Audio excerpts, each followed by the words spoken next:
ಉಡುಪಿ ಚಿಕ್ಕಮಗಳೂರು ಲೋಕಸಭಾ ಕ್ಷೇತ್ರದಲ್ಲಿ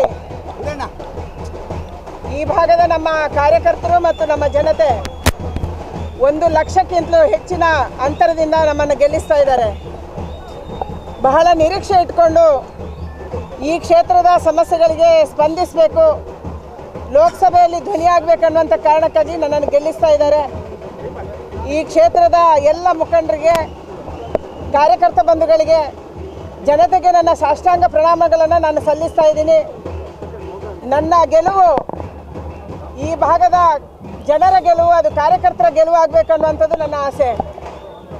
ಇವತ್ತು ನರೇಂದ್ರ ಮೋದಿಗೆ ಇಡೀ ದೇಶದಲ್ಲಿ ಬೆಂಬಲ ವ್ಯಕ್ತ ಆಗಿದೆ. 300ಕ್ಕಿಂತಲೂ ಹೆಚ್ಚಿನ ಗಡಿಯನ್ನು NDA ದಾಟಿದೆ. ದೇಶದಲ್ಲೊಂದು ಬದಲಾವಣೆ ಆಗಬೇಕನ್ನುವಂಥ ಕಾರಣಕ್ಕಾಗಿ ನರೇಂದ್ರ ಮೋದಿಯನ್ನು ಪ್ರಧಾನಿ ಮಾಡೋದಕ್ಕೆ ಇವತ್ತು ಸ್ಪಷ್ಟ ಬಹುಮತವನ್ನು ದೇಶದ ಜನ ಕೊಟ್ಟಿದ್ದಾರೆ. ಬರುವಂಥ ದಿನಗಳಲ್ಲಿ ಈ ದೇಶದ ಅಭಿವೃದ್ಧಿಗಾಗಿ ಶ್ರಮಿಸುವುದು ನಮ್ಮೆಲ್ಲರ ಕರ್ತವ್ಯ ಆಗಿದೆ. ಆ ಕೆಲಸವನ್ನು ಖಂಡಿತ ನಾವು ಅತ್ಯಂತ ಪ್ರಾಮಾಣಿಕತೆಯಿಂದ ಶ್ರದ್ಧೆಯಿಂದ ಮಾಡ್ತೀವಿ.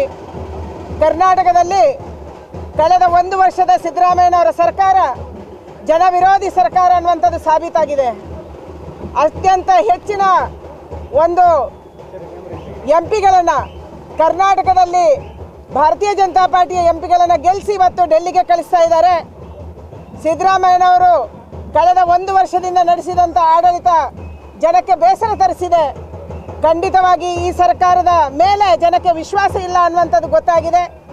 ಅದಕ್ಕಾಗಿ ಸರ್ಕಾರದ ಬಗ್ಗೆ ಈ ರೀತಿಯ ಒಂದು ಜನವಿರೋಧಿ ಅನ್ನುವಂಥದ್ದು ಸಾಬೀತಾದಂಥ ಈ ಸಂದರ್ಭದಲ್ಲಿ ಸಿದ್ದರಾಮಯ್ಯನವರು ಇನ್ನಾದರೂ ಹಗುರವಾಗಿ ಮಾತಾಡೋದನ್ನು ನಿಲ್ಲಿಸಬೇಕು ಮತ್ತು ಭಾರತೀಯ ಜನತಾ ಪಾರ್ಟಿಯ ಗೆಲುವನ್ನು ಒಪ್ಕೋಬೇಕು ಅನ್ನುವಂಥ ಆಗ್ರಹವನ್ನು ನಾನು ಮಾಡ್ತಾ ಇದ್ದೀನಿ. ಸ್ಪಷ್ಟ ಬಹುಮತ ಬಂದಿರೋದು ನಮಗೆಲ್ಲರಿಗೂ ಖುಷಿ ತಂದಿದೆ.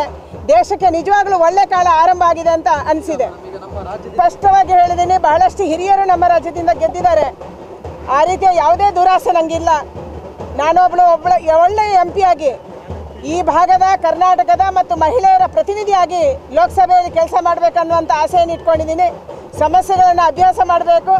ಖಂಡಿತ ಲೋಕಸಭೆಯಲ್ಲಿ ಕರ್ನಾಟಕದ ಧ್ವನಿಯಾಗಿ, ಮಹಿಳೆಯರ ಧ್ವನಿಯಾಗಿ ಕೆಲಸ ಮಾಡಬೇಕನ್ನುವಂಥ ಆಸೆಯನ್ನು ಇಟ್ಕೊಂಡಿದ್ದೀನಿ.